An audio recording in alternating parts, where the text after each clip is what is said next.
শুভ সকাল বন্ধুরা, আশা করি সবাই খুব ভালো আছো, সুস্থ আছো আর অবভিয়াসলি পজিটিভ আছো। এমএনহাট পরিবারের সকলকে অনেক অনেক সুস্বাগতম জানিয়ে আজকে আমি আমার দিনটাও শুরু করলাম, ব্লগটাও শুরু করলাম। আজকে ব্লগটা শুরু করার আগে তোমাদের একটা কথা বলে দিচ্ছি, আজকে ডেলি যে কাজকর্মগুলো আমি করি সেগুলো তো দেখতে পাবেই, তাছাড়া তার সাথে সাথে আমি কিছু কথাও তোমাদেরকে বলবো, যেগুলো মাঝে মাঝে না বললে ঠিক মনে হয় যে ঠিক হচ্ছে না। মাঝে মাঝে কিছু কথার উত্তরও দিতে হয়, এটা উচিত আমি মনে করি। সব সময় চুপ থাকাটা ঠিক নয়। আমি ম্যাক্সিমাম কমেন্টেই বাজে লাগলে বা নেগেটিভ কোনো কমেন্ট মানে কেউ করলে আমি সেটাকে ডিলিট করে দিই, আর নয়তো সেই কমেন্টটাকে ইগনোর করি, বিকজ আমার একদম নেগেটিভ জিনিস দেখতে ভালো লাগে না। তো যাই হোক, আজকে সেরকমই কিছু কথা তোমাদেরকে বলবো, আরও অনেক কিছুই বলবো। তো তার ফাঁকে দেখো, আমি ফ্রিজ থেকে কী বের করেছিলাম কিছুক্ষণ আগে, সকালটা শুরু করার আগেই আমি ফ্রিজ থেকে আগের দিনের বেঁচে যাওয়া কিছুটা ভাত বের করে মাইক্রোওভেনে গরম করলাম। ভাত ফেলে দিতে কেমন মায়া লাগে, তো সেটাকে গরম করে নিলাম, ব্রেকফাস্টে সেটাই খেয়ে নেব। গরম করার পর আমি কড়াইতে একটু রসুন ফ্রাই করেছি, সেটাই আমি ভাত দিয়ে খেয়েছি ব্রেকফাস্টে। ঠান্ডা ঠান্ডা লেগেছিল, রসুনটা ফ্রাই করে খেতে বেশ ভালোই লেগেছে। গরম ভাতে কিন্তু এটা বেশ ভালো লাগে। এখন আমি চলে এসেছি কিন্তু ছেঁচি শাক ভাজা করতে।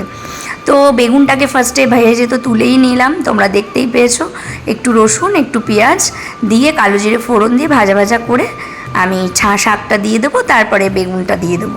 তো যাই হোক বন্ধুরা, যে কথাটা বলছি, এই যে যারা বলে যে এই বেকার ভিডিও করছে, কোনো লাভ নেই, ঠিক আছে, লাভ লোকসান এগুলো নিয়ে ভেবে কোনো লাভ নেই, আমি এটা মনে করি।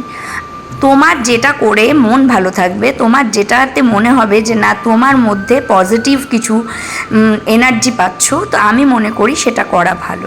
তো যাই হোক, অনেকে এটা ভাবে যে এগুলো ন্যাকামো মারা হচ্ছে, মানে এই যে ক্যামেরা ধরে ভিডিও করছে এগুলো কোনো ব্যাপার নয়, এগুলো তো মানে জাস্ট কোনো ব্যাপারই নয়। কিন্তু না, প্রত্যেকটা কাজই কিন্তু শ্রম দিয়ে করতে, প্রত্যেকটা কাজের মধ্যে প্রচুর পরিশ্রম থাকে, ঠিক আছে। এই রান্না করতে করতে ক্যামেরা সেট আপ করা, কখন কোন জায়গাটায় দেখাবো, তারপরে সারাদিনের কাজের পর ছোট্ট বাচ্চাকে সামলানোর পর এই ভিডিওটাকে নামানোর পর, মানে একটা ভিডিও নেমে যাওয়ার পর সেটা কোথায় কাট করতে হবে এডিট করার সময়, এবং কোনখানে ভয়েস দিতে হবে, কোনখানে কি লিখতে হবে, কোথায় মিউজিক দিতে হবে, কোথায় কি করতে হবে, এই সমস্তটাই কিন্তু করতে হয় একটা ভিডিওর পেছনে। এবং এটা প্রত্যেকটা ইউটিউবাররাই করে থাকে, প্রত্যেকটা ব্লগাররাই করে থাকে। তো এটা খুব সহজ কাজ নয়। যারা এটা মনে করে যে এটা একটা আনপ্রোডাক্টিভ কাজ, এটা কিন্তু ভুল চিন্তা ভাবনা। তো যাই হোক, কথা বলতে বলতে আবার শাক ভাজতে চলে এসেছি, দেখতেই পাচ্ছ। এই যে শাক থেকে বেশ সুন্দর জল ছেড়ে এসছে, শাকটা দেওয়ার সময় আমি নুন দিয়েছিলাম, এখন আবার একটু ঢাকা দিয়ে দিচ্ছি, এবার কিছুক্ষণ হতে দেব। আর এইদিকে দেখো, আজকে কিন্তু আমি প্রচুর কাচতে দিয়ে দিয়েছি, ওয়াশিং মেশিনে অলরেডি কাচা হচ্ছে, এদিকে কিন্তু আমার শাক ভাজাও হচ্ছে। তো টুক করে দেখে গেলাম কতটা হয়েছে কাচাকুচি। আর এইবার দেখো, এখানে আমার শাকটা বেশ সুন্দর মজে এসেছে। এইবার আমি বেগুনগুলো দিয়ে দিয়েছি, বেগুনগুলো দিয়ে হালকা একটু নুন মিষ্টি দিয়ে নামিয়ে নিয়েছি। এইবার দেখো, আমার কিন্তু ছেঁচি শাক ভাজা খুব সুন্দর লাগে খেতে, আর কমপ্লিট হয়ে গেছে। তো যাই হোক, এটা তো হলোই। এবার আমি চলে যাব, মুসুরির ডালটা ভালো করে ধুয়ে ভিজিয়ে রাখবো, তারপরে এটাকে সেদ্ধ করে আজকে 5 ফোড়ন দিয়ে মুসুরির ডাল করব পাতলা করে। যথারীতি চলে এলাম, ডালটা সেদ্ধ বসিয়ে বিছানার চাদরটা আজকে চেঞ্জ করতে হবে।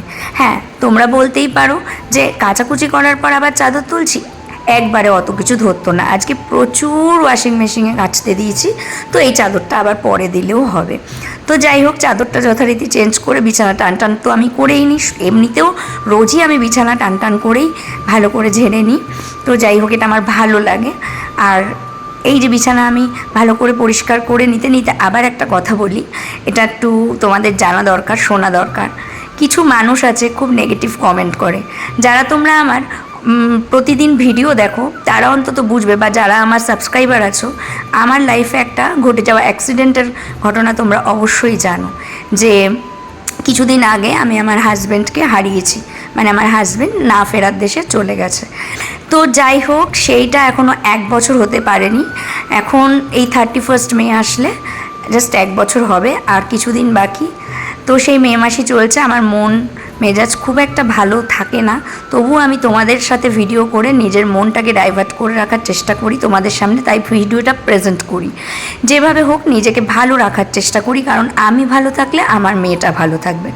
তো অনেকে কমেন্ট করে সেই কমেন্ট মানে কিছু, আমি নামটা নেব না সেই চ্যানেলের, কারণ আমি সেই ধরনের কমেন্টগুলোকে ডিলিট করে দিই। বিকজ নেগেটিভ কমেন্ট দেখলে আমার মধ্যে একটা নেগেটিভ ফিল হয়, তো আমি সেগুলো ডিলিট করে দিই। মন খারাপ লাগে, খুব নিজেকে কেমন লাগে মানে বলে বোঝাতে পারবো না।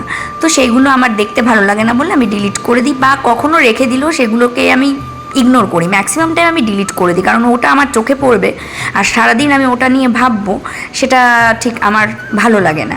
তো যাই হোক, এরকম অনেকেই আছে যারা ভাবে, এরকম অনেকেই কমেন্ট করে যে আমার হাজব্যান্ড এই জাস্ট 1 বছর হতে আসছে, মানে মারা গেছে কিছুদিন হলো, তো সেইখানে আমি এত কি করে ভালো থাকি। না, এটা মুখে বলা সহজ, বা সামনে থেকে দেখলে একটা মানুষকে মনে হয় সে খুব ভালো আছে।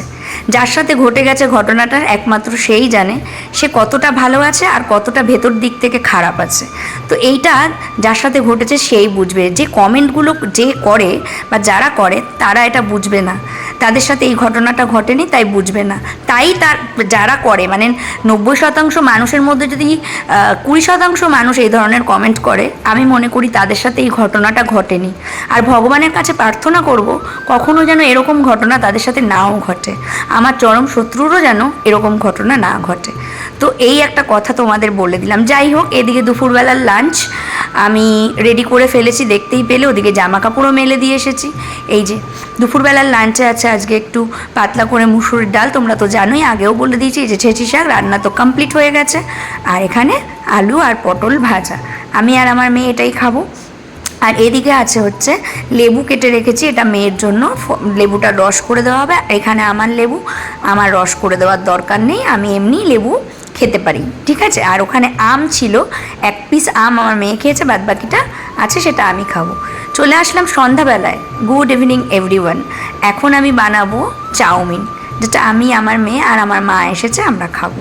তো আজকে চাউমিনে পেঁয়াজ রসুন কিছুই দিইনি, একটুখানি সরু সরু করে গাজর, লম্বা লম্বা করে আলু, তারপরে একটুখানি সরু সরু লম্বা লম্বা করে ভেন্ডি দিয়েছি। আমি কিন্তু চাউমিনে ভেন্ডি দিই, ভীষণ ভালো লাগে খেতে, তোমরা একবার ট্রাই করে দেখবে।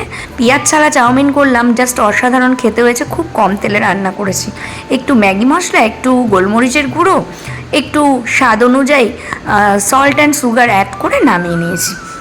তো দেখো খুব সুন্দর খেতে হয়েছে। আর এই যে আমার রানিমা খেতে বসে গেছে খুব সুন্দর করে। আর এখন জানো তো মাম্মামকে আমি একা একা খেতে দিই, কারণ স্কুলে তো একাই টিফিনটা খায়, এখন বেশ গুছিয়ে খেতে পারে। আগে একটু ফেলে ছুঁড়ে খেত, মানে এদিক ওদিক পড়ে যেত। এখন না খুব সুন্দর পরিপাটি করে, যেহেতু স্কুলে এভাবে খায়, সেইটা ও বুঝে গেছে যে এখন আমাকে এভাবেই খেতে হবে।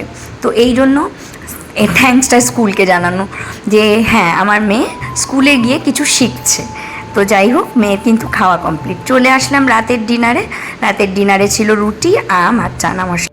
তো যাই হোক বন্ধুরা, আজকের ভিডিওটা করতে করতে তোমাদের সাথে অনেকগুলো কথা শেয়ার করে দিলাম।